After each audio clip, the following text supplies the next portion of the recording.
Broadly speaking, there are two ways we can think about this. The first way, I call it the calculator approach, is all about costs and benefits. Does membership of the EU make me richer? Does it make my country richer? The other approach isn't about money, it's about identity, it's about control. The fact is that people want to feel they belong to a community and that they have a say over who governs them and how they're governed. And so any opinion on membership is going to involve a balancing act between these two sorts of concerns. Does the EU make us wealthier on the one hand? And is the price we pay in terms of community and control worth it on the other?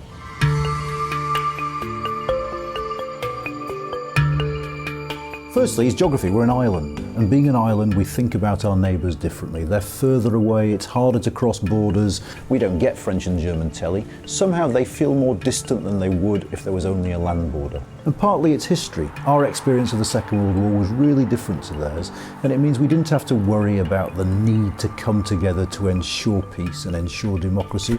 And finally, we joined their club late, so they'd already set the rules.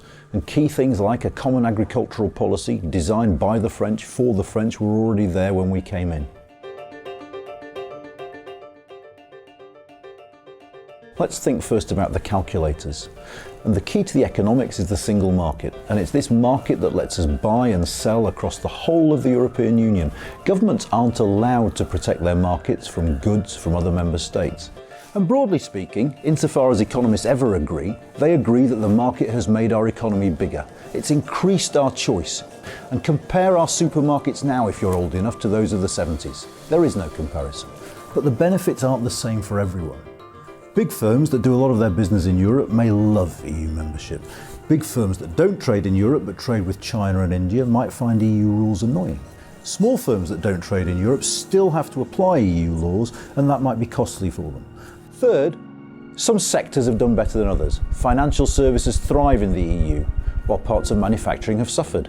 And of course then there's geography. The South has done better from the EU market than the North, because the South is closer to the EU market than the North. And there are people who say that ultimately the EU helps the wealthy, because they're the ones who send their kids to university in Europe, who buy the French wine, who buy the ham from Italy, and who travel a lot. So the economic case depends on who you are, it depends on where you are, and it depends on what you do.